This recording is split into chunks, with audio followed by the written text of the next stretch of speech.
Yes, we are back. Another episode, another full-blown conversation filled with lots of value. Today I'm joined with Torrin Joshua, a very, very valuable guest, and a digital nomad. Am I pronouncing it correct? Yeah, something like that. Digital nomad. And yes, man, welcome to the Valuable Podcast. I'm so excited to have you. And you want to quickly just introduce yourself? Yeah, well, you summarized me in a good way.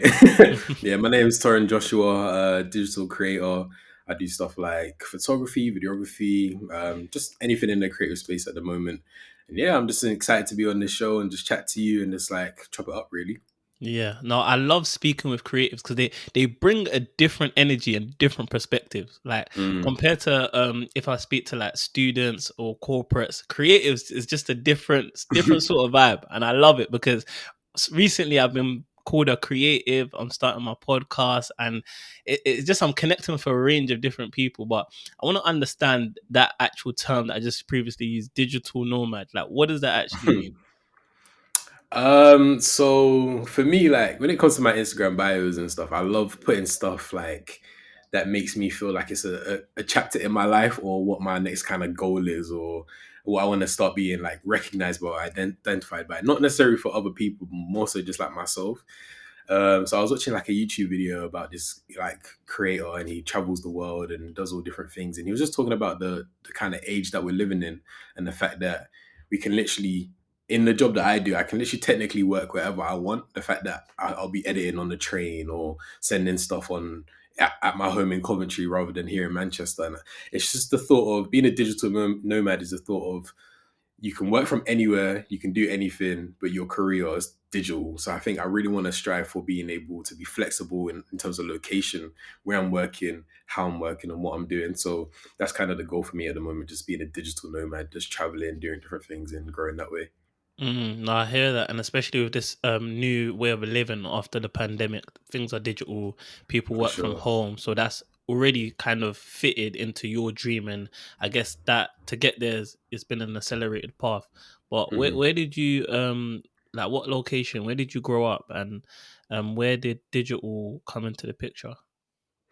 Yeah, so I'm originally from London. I was born there, but only lived there for like 2 years or so. So I'm not acquainted to the culture like that. But because I'm from Coventry and that's where I was raised, I love to tell people I'm from London because Coventry was a bit techie growing up. Do you know what I mean?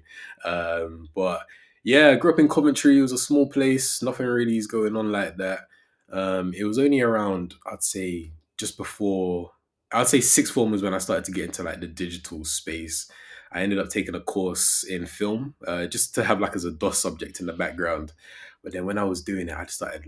I fell in love with editing. I fell in love with like doing like little tricks and stuff. Like I remember the first time I made two versions of myself appear on the screen at the same time. I was like, "Yo, this is cold." So I think the stuff like that. I just fell in love with that. And then yeah, I originally really wanted to go do psychology at university, but I took a leap and I was like, you know what, let me take a gap year out. Let me experiment with this creative stuff. I'm really enjoying like figuring out about cameras and all these different things. And then took the gap year out and now I'm here. Wow. And so, what did you do on your gap year? So my gap year was literally I asked my mom for a loan so I could buy a camera, and then me and my boys would just go out and do random things. Like we'd do random studio shoots, or a lot of my people in Coventry they used to like rap and stuff. So I did a couple music videos, and I just used that year to just experiment and try things in terms of like cameras and digital spaces, going to like digital creative events and all these different things. And that's basically what I just kind of did, as well as working alongside to kind of obviously have savings for uni and stuff like that. That was basically the life that I lived. Yeah, so I see that. So from sixth form, you literally took that gap year and you doubled down in that year to basically get into all things digital, all things creative. And is that where you learn how to use the camera? Because you say it so easily that you just jumped into photo shoots, shot a couple music videos. Like Yeah, honestly, yeah. it's not the same. So like, when was the first time you actually picked up a camera and sort of learned how to use it? Yeah, so the first time I picked up a camera in a way where I was trying to make something was probably my first year of sixth form when I started doing the film course. it's so funny because a lot of me and my boys. So it originally was two of my boys. So me, my boy Kevin, and my boy Imad. Like we were all kind of doing the same thing at the same time, like photography and videography and stuff. And we laugh about that gap year now because we're like, there will be times we're on shoots and we don't know how to make the image brighter or how to actually like put the flash on the camera and stuff like that. And we used to just have to go home with just terrible pictures. And Mm. it's funny because no one will ever see the stuff that was made during, gap year times. But it's funny when we look back now and like sometimes those were the purest moments where we're just out trying random things and doing, the most crazy things. So I'd say the first time I felt like qualified and like I was actually able to take photos and stuff was Yeah. probably my first year at uni. I would say that's when I was like, yeah, okay, I'm actually kind of comfortable behind the camera. And is that when you got your first sort of paid gig, or were you just shooting for free? My first paid gig must have been, I think it was literally just the end of my gap year. And I remember like it was for a barber company. They were doing they had like a booking system and they wanted to do like promotional videos and stuff. And I remember I filmed it and stuff and I did it, but I genuinely didn't think it was good. I was like, oh my gosh, like I can't believe I wasted their time, all of this. And the thing is, no one agreed about doing any money or anything like that. Then I Mm. got a phone call from them. They're like, yeah, we really love it. Yeah, we're gonna send you X amount to your account. And I almost cried. I was like, I can get paid for this. Like it was crazy. That was the moment where I was like, I can make money doing this. And Yeah. then from there, it started to turn more into like a business thing. Like, okay, let me chase this. Okay. And so, how old were you back then? Like Probably 19. I'd say, yeah, 19. 19. Wow. And you in the space of a year. So we're talking like under 12 months. You told me you picked up that camera for the first time, learned how to use it. Now people are paying you in order to shoot different promotional videos, etc. And I guess Mm, in that period as well, because you told me that you were actually planning to do psychology at university, but after your gap here, 360 because now you're doing fully, man. digital media. So what are you studying at university, and like what made that change from psychology? So I'm currently studying digital media and communications at Manchester Met. Um, I think for me, I did psychology for A levels as well, and when I was studying it, as much as I don't think I loved the subject psychology, but I think I love the activity of psychology. So like understanding people and seeing why people think. I love connecting with people and being like, let me pick your brain about what you think about the world and what's going on. So I think that's what I loved about the psychology aspect. But in terms of is this something that I want to go into? I started looking about careers and the progression path and stuff. And I was like, I don't know if doing a doctorate is me. I don't know if I want to get into counseling and all these different things. And I think with the digital media side of stuff, I just started to see where the world was going. We're going into a technology age. Everybody was before. I think at that point, like before I went to uni, I don't think content creation was as hype as it was now. But Yeah, there was that trend of okay, Love Island people are coming out, like content creation is becoming a thing. So it's like media is becoming a thing. Let me just go yeah. in and then see what happens. So you sort of latched on to it quite early. Then you saw that Yeah, trend, yeah, and definitely. okay, that's crazy. And in the if you just fast forward 3 years, now you've worked with so many different brands, companies, like well-known names. I mean, how many brands or organizations have you now worked with in terms of photography? Um, So I'm trying to think.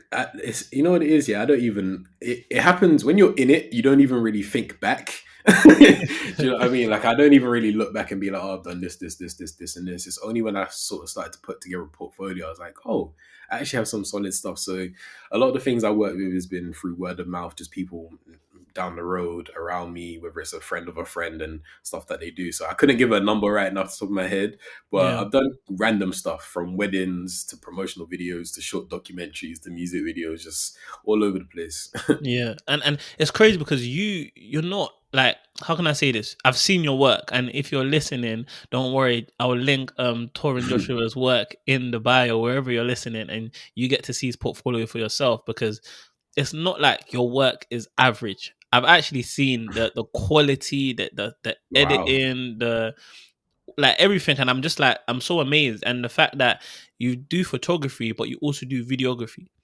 Mhm. so you do two in one, right? And I wondered like how does one get good at both? Because I heard a saying that a man who tries to catch two rabbits, catches none. And Mm. in that saying that you can't basically try to specialize in two different things? Because I know some photographers that are just photographers and they're dope Yeah. photographers. They're good at what they do. I know some videographers that are just videographers and they're again very, very good at what they do. Then I know people Mhm. who are just editors. So they just edit photos or they just edit videos. But you're doing all of that. So Yeah. how? Tell me how. Um, that's good. I think a lot of it genuinely comes down to necessity. Like, again, during that gap year when we're doing random projects and me and my boys on random shoots, it was down to the point of we need photos taken as well as video, or vice versa in it. So I feel like my pure initial love, the one that I actually prefer, is videos, like videography and video editing. Like those are my two that I would always go to. Like photography is just it just turns out that I happen to be able to do it too. Because like once you figure out the camera, you're able to kind of work out both worlds because it's kind of the same science. Yeah. But again, it's just down to what you prefer and what you like. And I think essentially it's not necessarily to do with what you're doing, it's more to do with the eye. And I think that's what I've started to kind of develop in that sense. It's like, okay, this is the particular style that I want when it comes to photography. Because there's a compared to a lot of photographers, I'm not good. Like there's so many different photographers in specific situations. I'm just good at doing the style that I've practiced for 3 years, if that makes sense. Oh, So swear. it's only because I've got good at a specific style of it that it's made it a thing to Yeah. me. So, But yeah, I so what think is your style? What is your style? What have you been practicing for the last 3 years? And you talked about you have an eye for something. So mm, so for me, I really love colors, but I love the orange and the blue, as you can tell in my room. Like those two colors are just like my favorite two colors to kind of incorporate into like imagery and stuff like that. And I've always seen photography as a thing as it's the actual taking the photos is half the job, and then the other half is the actual photo editing. So for me, it's like, okay, how can I capture something that puts me in a place where I can edit in a particular way. So I love stuff like color grading and like changing the aspects of the photo. So I think for me, in terms of my style, is keeping stuff raw and stripped back, but then allowing space for colors and like contrast to be added in post. So I think that's kind of my main focus with that at the moment. and on the video element as well, on the video side, if that's your main passion, how did you learn to shoot videos and turn that into like a great, whether that's a great promo video? You mentioned you do some documentary, so this is like so many different facets. So Mm. how did you manage to do that? YouTube, man. Literally, everything I learned was just YouTube. Like when I was first started working out, and people were like asking me if I did XYZ or did this or do you know how to do music videos, I'd say yes, even if I didn't know how to do it, and then I'd just spend all that time on YouTube looking at how to shoot a music video, 5 steps to planning a YouTube video, all those kind of things, and then I just pretended like I knew what I was doing, and it worked out all right. Yeah, yeah, no, and you know what? That's actually something that most people do, and I've done it myself. Mm. I heard no, it's a famous saying that say yes and figure it out later, Facts, man. because sometimes so many people they actually lock the door or they shut the door on themselves, right? Because Mm. somebody asks them for something and they've never done it before, so it's Yeah, sort of like, oh, sorry, no, I don't know how to do this. But when someone asks you something, you want to take that bold step and that leap and that jump, saying, know what, I'm competent, right? mm. So I'm competent and maybe I can do this. So, oh yeah, yeah, yeah, sure. Then you have that time frame in order to basically double down and learn how to exactly to do Literally. this. So that was your case, and you sort of spent a lot of time on YouTube then. Yeah, for sure. Like YouTube, just Googling. And again, if I don't know, I know someone that knows it, or I can find the information from somewhere. So even if I can't do it, I'll say yes and then get someone else to do it, or connect that person with them. Do you know what I mean? So I think, as you said, I think it's just saying yes to the random things and seeing how the opportunities kind of work themselves out. And that's just Mm. kind of the things I've done with everything, whether it's photography, video editing, videography, all of those kind of things, really. Yeah, and it's funny that you sort of just never pass up the opportunity because you can always transfer that to someone in your network, and Mhm. that person who's asked you initially is still happy because you've sort of referred them someone who can still fulfill that job. Yeah, and then at that point, you're building a good relationship with that person because you've given them a need, you've helped their need, whilst also kind of not creating a bad stuff like a bad thing for them if you like took on the job and stuff. So I think again, building that relationship and connecting people and doing those things, that's kind of like also its own subtle key to kind of making moves and connections. I think. Yeah, no, that's big. And whilst you were like working on your craft and you're, shooting for different clients and taking videos, you're at university studying digital and media communications, Mhm. and you're also working. I think you done a part time job at Iceland for like how many years was that? I worked at Iceland for about 4 years, so that was during my gap year, and then pretty much all of uni really. Wow. And so what's that like? Like, what's that like going to a part time job? Probably, correct me if I'm wrong, stacking shelves, taking out stock lists, and scanning products when you have this burning passion for trying to get better at videography, photography, and of course, having that end goal to become a digital nomad. Mm. I think I think about it a lot. Like I used to always think about like I've always had this perspective where I kind of used to see life as a movie and be like, oh, I'm living in my documentary while I'm living it in it. So I feel like I'm very sensitive to like moments and like the season of life and like the different periods of the story and stuff like that. And I think Iceland for me was always that hustle period of being like, oh, Iceland's gonna be the thing that I'm gonna tell people about when I was working, when I first started, all these things. Like I used to record, like take videos at work, me just working, just because I was like, one day it's either gonna be in a documentary or like I'm gonna have to put it in a video. And it's actually kind of worked out now when I start talking about all the things. But Mm, I've just always had that perspective of being like, you know what, don't rush to try and get somewhere, like be in this moment. And to be honest, it worked out all right because it was paying well. And so my specific role that I used to get good at was working in the cold, like what's it called, the cold stock. So working in the freezers and all these kind of things. And I mm, actually loved it because I was able to be in the freezers, putting the stock away for like an hour, 2 hours, and that just allowed me to think. It allowed me to just try different things. The amount of ideas I got just being stuck in the freezer at Iceland, those are like, to me now it's like I don't get that time anymore. And even now, like now that I don't work there anymore, I actually sometimes always say like I just miss it. Like I miss that feeling of like, feeling like I wasn't sure about what's the next steps, or even thinking about am I even gonna make it in this career of like digital media or anything like that. And yeah, it was a journey, and I do always think back to it now, and I know it's gonna be a big part of my life for sure. yeah, and it's so good that you started to document the journey from young, because I Mm, feel like that's actually a very, very smart and wise thing to do, because it's the story and the process that so many people are in touch with, right? yeah. And what you see is like, or what I see anyway, is when you see that successful person, you see them in their black and white picture of like McDonald's or something, Literally. or even the Jeff Bezos and the different billionaires in the world. You see them where they were sitting down at a desk or in a garage with papers and files. And you actually, no one actually stopped to deep, like, wait, who actually took this picture? Literally. Does that make sense? Literally. So you've been sort of documenting your time working at Iceland, and hopefully, that would be used in the future to show exactly the humble beginnings you came from. Mm.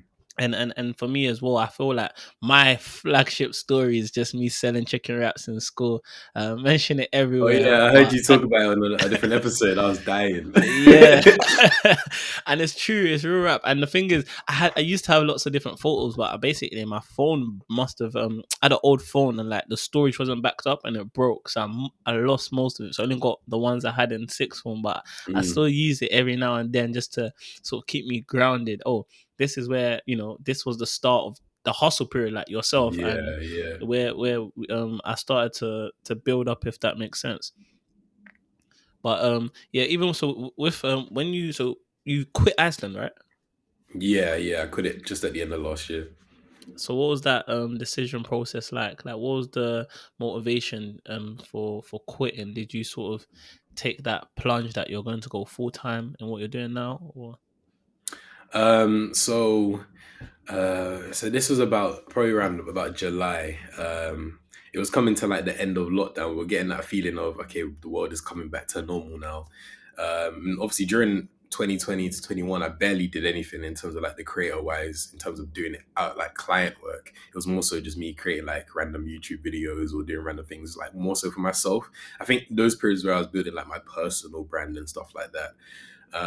And then coming to that summer, I was like, you know what? I think it's time to start trying again and time to start like building this. So I think that was that period of going through that. Like I did a boxing match during the time, and I was like, after this boxing match, as soon as I finish, it's a new season and it's a new time to start attacking this career in that sense. So I finished that boxing match around July, and I was like, okay, I want to by November, by my birthday, I want to be out of Iceland. Started applying for jobs. I was like, it's time to get into the industry. Started applying for different jobs and stuff like that. And then I think by mid-September, I'd got like a job, and I was like, cool, I think it's time to leave. And then I took that leap. Yeah. And so, what job is that? So this job was doing like SEO writing. So as much as I love like the creative side as well, I really love the marketing side of things, because I feel like that's where the two of my passions kind of merge in terms of the psychology of people plus the creative. It kind of merges into like marketing in it. So I started applying for all those marketing jobs, and it was to do with SEO writing. So basically helping companies rank higher onto like Google. Basically, that was what I was working on. Okay, so you went basically just finished your retail shifts. Like you came out of the retail industry and you came into a marketing job.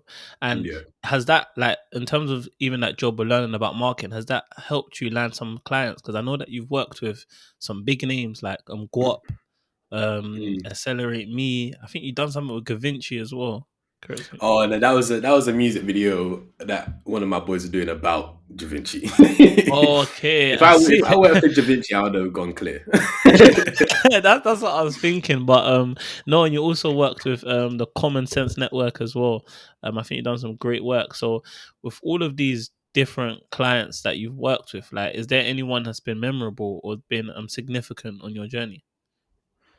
Hmm. Yeah, to be fair, I think all of them in their own way, like all of them came in such different periods of my life. Like I want to release a video soon about talking about that GUAP job, because it wasn't a big deal. It wasn't anything that was mad, but the story itself was so interested in like it was like a I can't believe this is even happening type thing. And even the way it happened during lockdown. And yeah, if you want to go into it, you can. But again, there was just different. They all have a different story on how it even got to that point. And I Mm, think that's why all of them have its own little place. Do you know what I yeah. mean? No, no, talk about it because GUAP is it's a massive, I think is massive for our culture in terms of the Yeah, black yeah. talent that is helping out, and yeah, just talk about how you sort of came to even work with them. Yeah, so I think that GUAP job was defo. It's probably the biggest thing that I've done so far in terms of like intrinsically, in terms of value to myself. It was during lockdown, and again, lockdown was where I just decided to experiment and kind of start growing my personal brand in that sense. And TikTok was blowing them days. That's where everything was going. So I decided one day I saw a trend that was going on about FaceTime photo shoots, and I was like, you know what? This seems fun. So I got one of my friends to like hop on FaceTime. We started taking photos and stuff like that, which was so jarring because I'm having to screenshot and tell her, oh, like move this way, put the camera here, do this, and then screenshot it and then edit it and post and stuff like that. I actually kind of enjoyed it, but I was like, okay, no, I'm gonna try and do it again, but actually plan like an editorial style. So me and my other friend, we did like a work from home photography shoot, got her to dress up in office clothes, and then just made like a really cool shoot or whatever. And then that was that. Like I was done, posted it to Instagram, minding my business, and then GUAP, the CEO of GUAP, he released a tweet saying, "Oh, we need someone that's capable to do FaceTime photo shoots." Someone tagged me in that, and then I sent my work off. The way I typed that email so quick, sent off the two random pieces that I did, and then within the next day, I got a response. But even before that, hopped on another trend before I even emailed them anything. I hopped on another trend. I don't know if you remember, but during lockdown, there was the Vogue challenge that was going on. Yeah, people edit Yeah, their picture on the Vogue magazine. Yeah, yeah. yeah, yeah. So I hopped on one of those too, and I was like, oh, that was quite cool. I did like a self portraits thing in quarantine, posted that too, and then I saw it what I had made, and I was like, you know what? One day I'm gonna shoot for a magazine. Like I just made that a random goal in my head, and then the next day, that's when I got the email back saying, yeah, we want to hire you to do that. We want to hire you to do a FaceTime photo shoot to help, with this video magazine and stuff like that. And I was gassed. I was like, I'm gonna get paid to sit in my room and take photos through Mm, screenshotting. That sounds amazing. That sounds yeah. amazing. But yeah, so then hopped on a call with some of the models and stuff like that, and then just used what I had been doing already, and that's kind of how it all worked.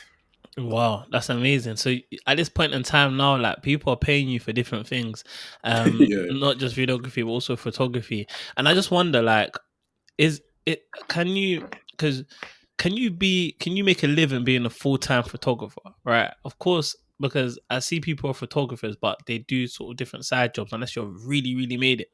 And Mm. I was literally went to my friend's launch event, at Bianca. She runs a publication called AWOL Prints, and in Okay. part of one of her stories she interviewed someone called Brunel Johnson, and he he basically made a quote, and he said that photographers live a champagne lifestyle on a supermodel salary.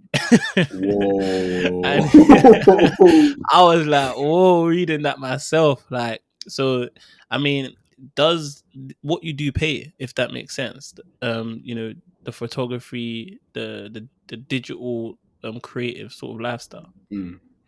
I think obviously like I don't have a house or anything mad like that. So again, I don't know how this is gonna transfer when I'm like needing to pay real money.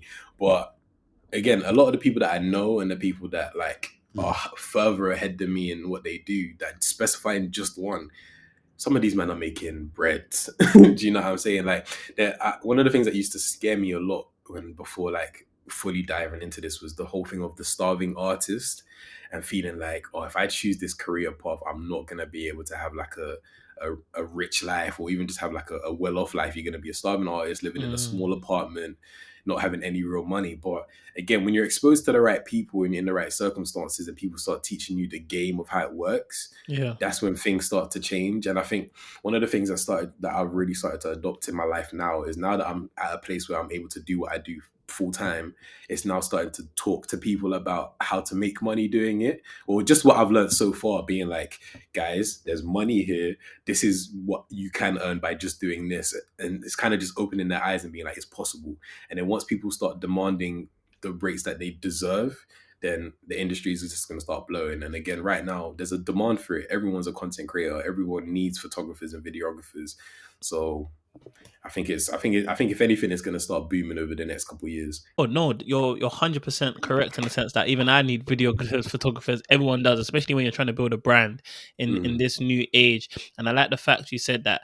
Okay, come a point in time, you're demanding sort of the rates you deserve. Now, this is a valuable podcast, and we like to share value and talk about how our guests, share value and become valuable. Because I know a lot of different people want to work with you. So, yeah. how do you, as Torrin Joshua, provide value to other people? If that makes sense. Yeah, one of the things that I really want to do every time I get someone asking me about creating something, for me, it's really breaking down to the heart of what they need rather than just doing what they ask. Because a lot of the times as well, sometimes like maybe business owners and stuff like that, sometimes they don't actually necessarily know what's going to work. They've just probably seen something that they're like, this looks cool. I can see this on my brand or my situation. But then it's like, if one of your goals is brand awareness, there's no point creating a video that's going to be helping with your sales. Do you know what I'm saying? It's like you really need to understand what the heart of what you're doing is. And even myself as well, it helps me create better because I can't film something in a way that's going to communicate a different message to what you actually need and what you actually want. So I'll just say in terms of the value, it's really spending the time and the effort being like, again, okay, what do you actually need? And having the courage to be like, I feel like your idea is wrong. This is why I think maybe this might be the best option. And to be fair, that comes with a lot of confidence, and it's something I've only learned probably in the last 3 or 4 months. Wow. Yeah. So what? So you now advise if I came to you with an idea. So I tell you about my business. I tell you about the video shoot or the photos that I want to complement my sales or something. You might, just for me relaying my vision to you. You might now tell me, okay, no, this is how we should do it.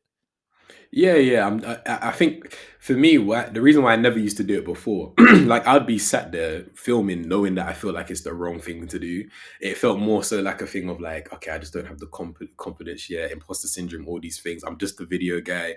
But I was having a conversation with Josiah, Mr. 200 M's, and he was just opening up and being like, look, the best thing to do is again provide, as you said, provide value. And the only way to provide the best value is by doing what you do. And the more jobs that I'm taking where I'm doing things that aren't actually achieving things, and it's actually wasting my own time at the same time. Do you know what I'm saying? Like, because he framed it in a great way of being like, sometimes he might get a client come and reach out to him and be like, we want to shoot.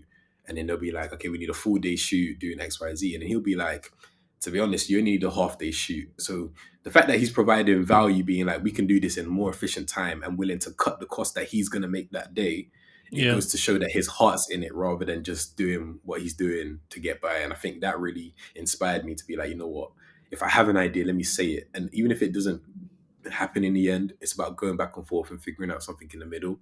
So yeah, there's been a journey of that for sure. No, that's powerful. And it's in terms of like your integrity, because Mm, like you just mentioned, you can easily just say, no, this requires 2 days shoot and facts, get more facts. money. But if you're actually working with that client and you are you're like, sort of like a creative director as well and a Mhm. consultant. So you're wearing many different hats at this point of Yeah, time. And is that how you get sort of repeat customers, like, and repeat business? yeah, for sure. Because that's when people know that you care. It's more than just a cash grab. You're actually doing something because you're like, I've listened to what you need, and this is what I actually think is the best option, and that will hopefully build the relationship even better. Yeah, and so what are sort of the cost, or should I say, that comes with being, what are the costs that are associated with this role, being a creative and being a photographer, videographer, and just trying to bring people's visions to life? Um, I think definitely first is in terms of like equipment, all of those things. At the beginning, there's a huge part where you need to invest a lot into the the things that you're doing. So like obviously a camera, lighting, gimbals if you want to do videography properly, lenses. People don't realize this, but lenses are actually the thing that rinse your money, not the cameras. So it's all those No different things. way. Yeah, you might see lenses that are more expensive than the cameras, and if you need 3 or 4 different lenses, then it's a bit. Do you know what I Yeah. mean? I mean, so Um, how much are we talking? Like, what's if someone wanted to break in and get their first camera and all of this equipment you're saying, like, how much are we talking in terms of money? I'd say at the very beginning, obviously, if you ain't got the money to do it, I'd say the essentials that you need is a camera that comes with a kit lens, and depending on what you want to do, say if you wanted to do like a YouTube channel, I'd say invest in lighting because again, lighting and lenses are the two things that rinse your money, and then probably just a microphone. Like with those three, you can start out, and then you can start making money from there. But then once you have those, it's about building over time, and then you start to build your supplies up, and then you get all the things you have really. Yeah. So like, but what? So can I invest that with £100, 500, a Oh grand? nah, you're probably looking at like I'd say budget around like £700 for the Oof. first. But again, if you just want to get a camera first, you can get a D. You can get my camera was £500 the first time I got it, and you can get it where it's on finance or whatever as well. Like that's an option as well. So I'd say if you really just want to get bare minimum, I'd say about £500 is probably your base start So there's basically an investment to for enter into sure. this industry. So the barriers are not that low, but and I guess over time you have to improve your equipment in order to improve your Yeah, work. yeah. So is there like also a sort of mental cost that comes with the work you're doing? Yeah, for sure, man, for sure. Because again, especially with the freelance way of life, sometimes you don't know when that paycheck is coming. You don't know if you're gonna be able to. Like those periods last year where it'd be 3 months and I haven't done anything. It was just lucky at that time I was working at Iceland. You know what I mean? So just the anxiety of knowing if I finish uni and I decide to do this full time, I might not have a paycheck in March, or do you know what I mean? Like those kind of things. Yeah. Um, but I think as well, for me personally, I guess the mental cost has been mostly missing, making the decision to chase it, even though it means sacrificing a lot of different things. Um, like being at uni, there's been times where I've missed out on motives and different things and different, like connecting with people and doing all different things that I want to do just because Mm. I'm at a shoot in Coventry or at a shoot in London or something like that. And I've had to just sacrifice that and be like, it's going to be worth it, hopefully. Yeah, and I can see that you also post quite openly and transparent on your Instagram page or Twitter Mm. in terms of the journey and in terms of the process, if that makes sense, and what you Yeah. go through, and how like people should not. just, I guess, look at the surface, like all the work you're doing, but actually what it requires and what it takes. And I mean, on one of the videos you actually shot about being a creative, you sort of said that you don't like the word creative. Yeah, yeah. So, I mean, break that down to me. Like, what does a creative mean to you, and why have you not taken a liking to the word? It's funny because nowadays I just accept it because it's the easiest way to communicate what I do to people. But I think at the time where I made that video, it was probably like 2020, like early lockdown. The word creative, or creatives, is there's a very strong community feel to that, which is great because it's like a you got your people get to connect and network and stuff, but sometimes it feels like an exclusive club. And I didn't like at the time where I wasn't as affirmed in what I was doing or feeling like I was even like that way, like especially with creatives as well. There's a very particular I'd say style into what type of person that was, and I just didn't feel like I was that person. Like I didn't feel like I connected to the creative community like that, even though I was doing what a lot of people in the creative community do. So I was just thinking like that element of feeling like, I guess, separated from this community and these people. I didn't like that exclusion. So I think when it comes down to creatives, I was looking around. I was like, everybody is a creative. Everybody creates, whether it's writing or again fashion and how they dress and all these different things. Like, don't. It was that video was more so for the people that may have felt like they were a creative and couldn't express it because they didn't feel like they were a part of that community. It's being like, look, don't let just what people are telling you allow you to define yourself and cut yourself back. You are a creative. You do create art. You do create. So live your Mm. life.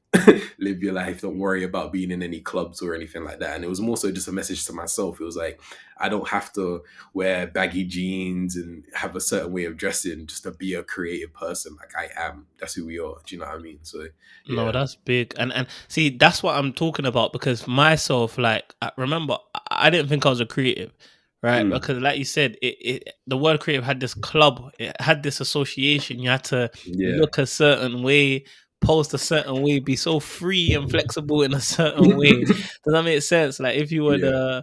if you were just not part of that, it's hard to call yourself a creative. So you were basically saying that no, everyone's a creative basically, and For it sure. depends on what you create. And you talked about, I think for you, what the term you sort of use now as well, that you create a lot of visual arts and you're in that industry. So do you want to quickly explain what that means?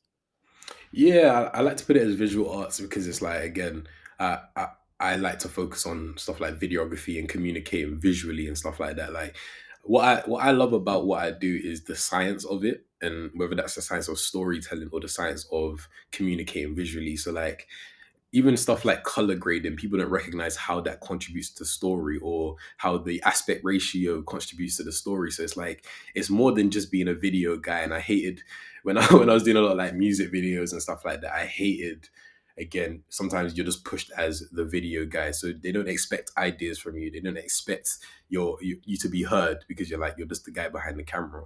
So especially when I started doing a lot more like YouTube stuff and like podcasting and trying different things, I was like, I'm not the video guy. I do visual arts in what I produce. So that's always been the goal for me, to just be seen as someone that does visual arts, whether that's photography, graphics, videography, and just allowing that to speak for itself. So it's much deeper than just being that person behind the camera. Yeah, You yeah, for sort of want sure. to put in your input, and with the storytelling, like, if I know there's a few people that are listening, maybe they're trying to get better at their storytelling in terms of how they shoot behind the camera. And is there any tips or practical advice you can give for someone to improve the way they storytell? Um, I'd say research, and more research. Like, just expose yourself to more things that are quality storytelling. I think over the last year, like films and movies have been like so inspiring to me. Like I love short films and like stuff like actual films that are going on because again, that's where true storytelling is going on. I think it's just interesting when you have to then apply the science of storytelling to a brand video or like stuff where you're trying to convert on stuff like that. But essentially, when I realized that storytelling is the key to actually like impacting someone's day and inspiring someone and making someone do something different, that's when I was like, okay, this is the key that's gonna make hopefully me stand out. And I'm still learning like how to be a good storyteller and apply it to different situations. But I think as long as you keep focusing on that and being like, okay, story, what's the story? What's the story? That kind of helps, mold the things that you do. Yeah, and do you actually plan this? Like, let's say you got a job and you're trying to think about what's the story. Is this something you write down, as in like you're making a whole book, or is it you play it by ear?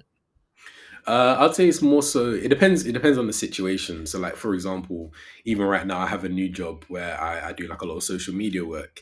For me, it's more so if we're doing a campaign now, I'm like, okay, what's the story of what you're trying to communicate? On the broader aspect, what's the story of the brand? Because if I understand the story of the brand, then I can then put it into a smaller scale thing here in this little campaign. So I think it's understanding those things, and you can put them into bullet points. Like that's how I do it. It'll be like pointers. One, story starts here. Two, do you know what I mean? And allowing that to develop over time. So it doesn't have to be a big thing. It's just understanding the progression of where you want things to go. Nah, man, that's good. And I mean, has there been any sort of exciting work that you've been doing recently? Then.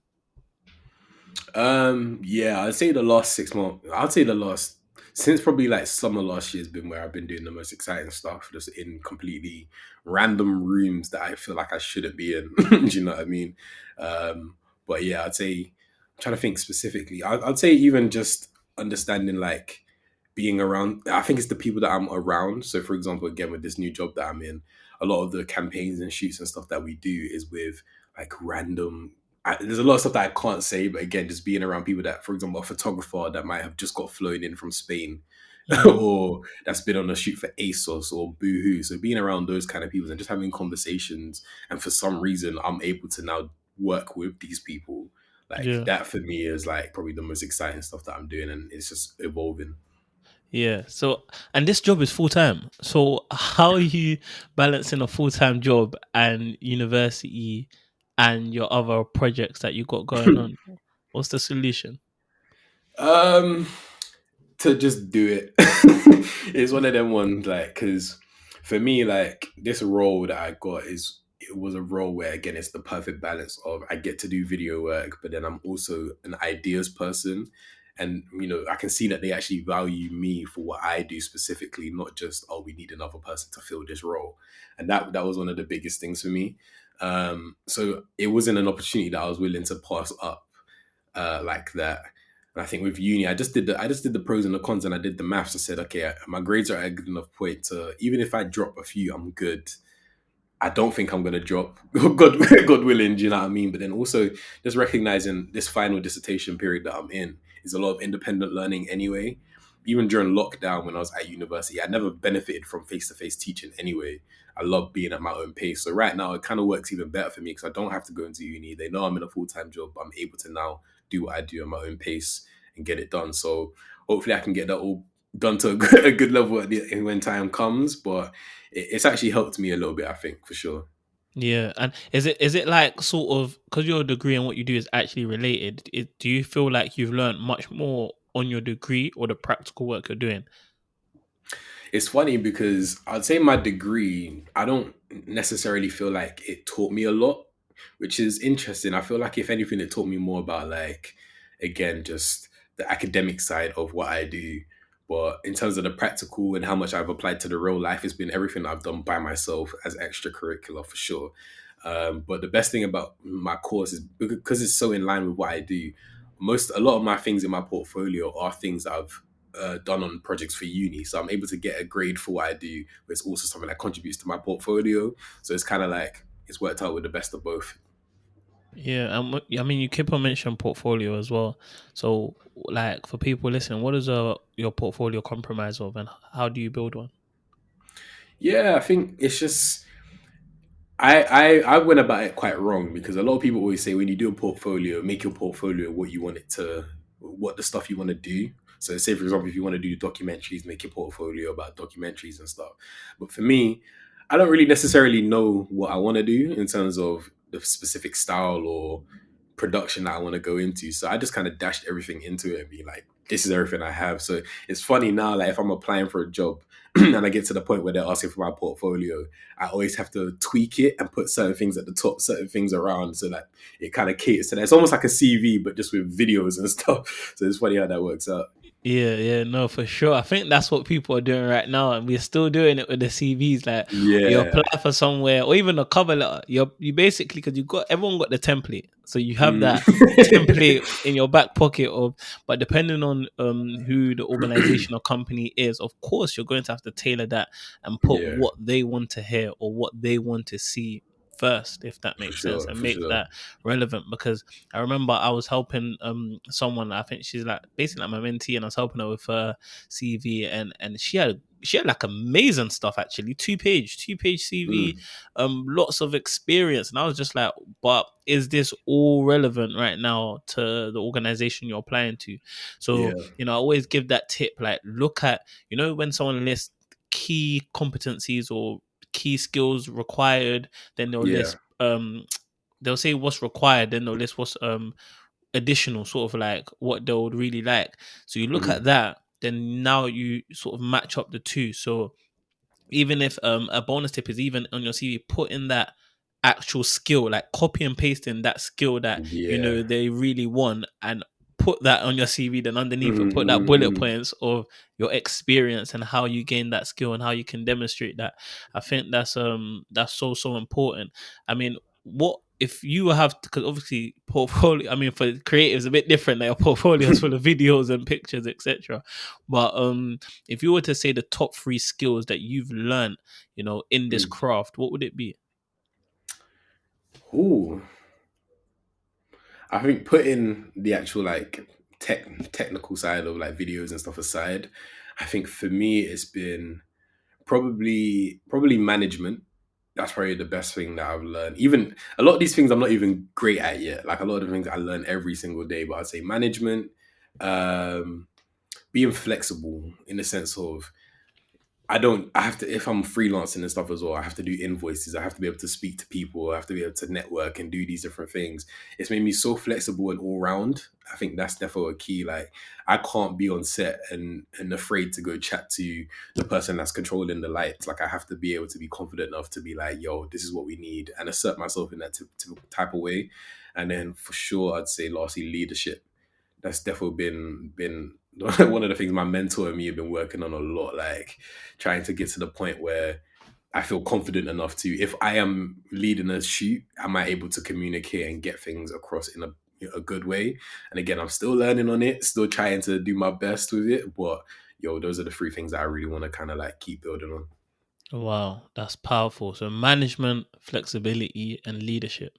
Mm. And even when you explain that, this is what I'm talking about again, like those three skills, would I necessarily sort of match up to a creative? And yes, I know you have a plethora of different skills, but you put that technical to the side because you don't want to embarrass all of us with the amount of editing and different technical terms. But no, I think those are really three serious skills. And with management as well, is that, I guess, because management and leadership sounds very similar. So are you talking about management of just your whole, like the whole all the stakeholders involved in what you're Mm. doing, or time, or like what does management, I'd how does it I'd differ from say leadership? I'd say it's more about management of self. Like again, there's so much that comes with. I I think one of the hardest things, like journeys that I went through, was kind of understanding that I am not what I make all the time. Like sometimes Mm, it's easy to connect yourself to the stuff that you do, like especially for a lot of jobs where I'm like, I'm not passionate about this. This is like I care about. Sometimes I'm like, oh, I don't really want to show people this, don't want to do that. But it's like I'm not what I make. So I think it's more managing stuff like that, for example, or um when a client might be like, oh yeah, can you change this? Or we don't like that, can you change that? Recognizing they're not attacking me. Like you have to manage yourself and your own perception and your own confidence and self-awareness and stuff like that to be like, look, this is a job, they're just asking to change this, you can do that, it's not affecting who you are, let's just make them happy and produce something that's great. That's the goal here. Do you know what I'm saying? So yeah, management of self in your own mind and being controlled enough to not be offended or you know demotivated, I'd say. yeah, and you sort of built up that, I guess, thick skin as well whilst you've been working, because it can, I think, especially when you're producing work, as soon as Mm, give that those photos in a folder to the client or give the videos back, it's up for critique. if Yeah. that makes sense. Has that ever That's the happened to that's the you? scariest part sometimes for sure. Because there's time because a lot of the times, a lot of the stuff I actually make, I genuinely am like, this isn't how I want it to look, or this isn't. I don't genuinely think it's good like that. Like I might be like, oh, they might be happy, but I'm like, they probably don't actually like it. But again, it's because I have a very specific thing in my head that I'm trying to achieve that might not match with what they want. But every time I send that we transfer link over, or I'm always just like, "Oh." And then I see that online, I'm like, oh no, oh no, I'm about to get it. Yeah, yeah. I mean, and so how do you deal with that, overcome that? Like, because I'm sure you must have gotten feedback on your work before that it's not, Mm, it wasn't perfect. yeah, So yeah. how do you just sort of brush it and next one you go again? Do you sit down and try to work it out, I guess, and like re-edit something, Mm, retake it? Because as much as you are creative, you're also a businessman at the end of the day. Like you said, you have to do the invoices, you have to get in the sales, you have to direct. So how do you deal with that? it's I just recognize like it's the process of things in it. Like even when it comes to, I'm sure in business and stuff, there's multiple times you have to revise different things, whether it's a business plan or whatever it is. At the end of the day, they ask for these changes. If I change it, it makes the customer happy. Do you know what I mean? As you said, it's business. It's not just necessarily. That's the hardest thing about doing like creative stuff, because it's like it's mixing business with art, and then they're two completely different worlds. Do you know what I'm saying? But again, yeah, for me, it's just recognizing it's a process that it's you need to go through it to get to the end result, and that's just Yeah, that really. yeah. And are you on your like? Is this just you by yourself in terms of freelancer? Nobody helping you out? Yeah, I said when I first started out, it was very much just myself, like solo shooting and stuff like that. But I'd say now I'm starting to recognize again how I put a tweet out where I was like, maturing in digital creative stuff is recognizing being a one man band shooter isn't the way you create your best work. And I was like, I think one of the recent shoots that I did was the first time I was able to like outsource the set design to someone, and that feeling of being able to like pay them to do it and me not have to think about it and just be like, Mm, I just have to think about doing the video and editing. It ended up making the whole thing so much better. Like what they came back with, I was like, I would have not even thought about that. And then I think there's people out here that edit that way too, and there's people out here that do lighting that way too. What if we just yeah. all work together and I just did what I'm good at? It makes things so much easier. No, let's talk about that because that's something that literally changed the way I work as well. When you Mm, realize what you're good at, you kind of want to outsource the rest to other people because so many yeah, people I get at the very start is difficult because when you're starting out, might not have that much money, so you you don't want to pay other people, right? You want to do yeah, everything yeah, yourself, any and everything you can do, but you'll come to a point and you realize that wait, hold on a minute, I'm getting paid or people are requesting me for this specific thing, which I'm yeah. great at. So I'm going to take my time and focus on this while I'm going to give the rest out to people who are great at that as well. And Hmm, it's hmm. a saying from an old book called The E Myth. And it talks about this concept or idea of you should work on your business, not in your business. Mm, And so many people, they spend 80% of the time working in their business and not on. And what does that mean? So to put in the most simplest way, like if you were, for example, let me just use your example. So if you're trying to build up your portfolio, build up the amount of clients you get, the work you're doing, start to work with the big brands, you know, Gavinci, Gucci, or so many different brands, mm, instead of thinking about, okay, how are you going to get there, how are you going to improve your editing, how are you going to improve the way you outsource, how are you going to improve your network, how are you going to improve yeah. your website, sort of the marketing strategies and so many different things to get there, you're Hmm. too busy fiddling, you know, editing something on YouTube, doing timestamps, scheduling the video for three to Facts, four hours facts. when you can just outsource that. So Yeah, so many yeah. people they get like I said, from the start, of course, you're gonna have to work in your business to get off the ground. But the minute you sense that you can start outsourcing things and you can start working on the business, how is this going to grow, if that makes sense? Because Mm, when you grow mm, the business, there'll be enough resources in order to fund whoever is helping you work in the business.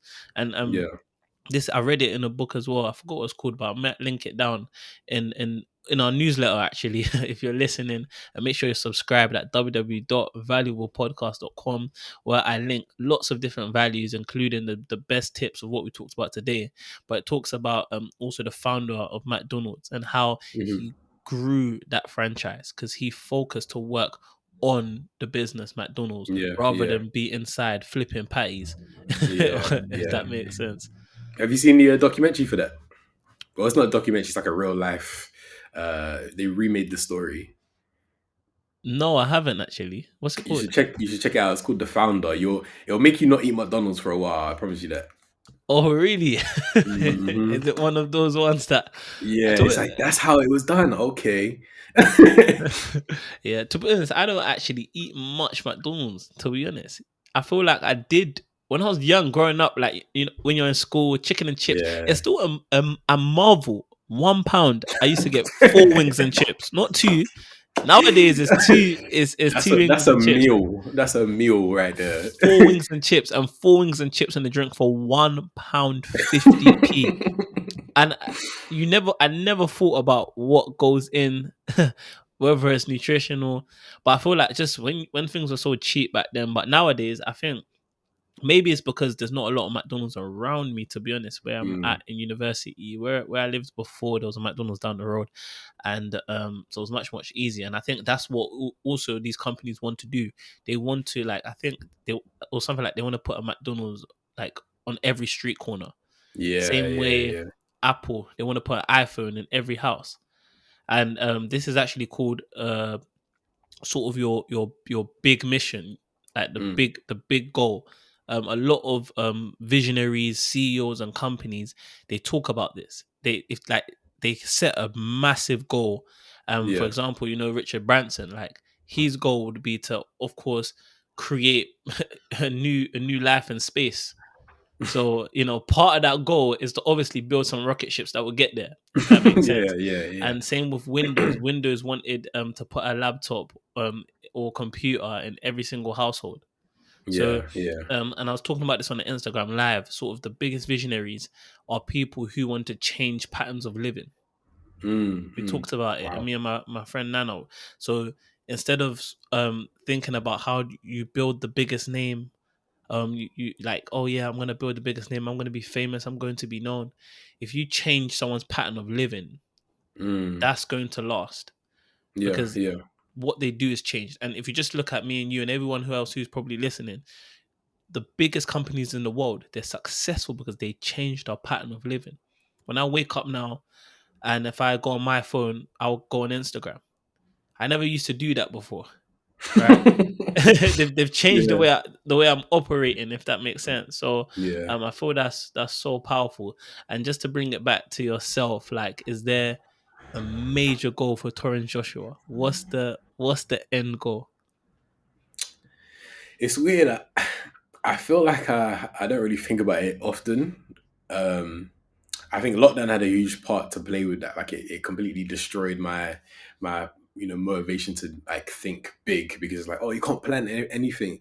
But it's weird because I feel like you don't really necessarily to think out there to understand what it is that you're doing. And it's only over the last couple months or so where I've started to really to define that to myself. And there's kind of two strands in terms of like what I do on Instagram, in terms of like my personal brand and what I try and portray to the world.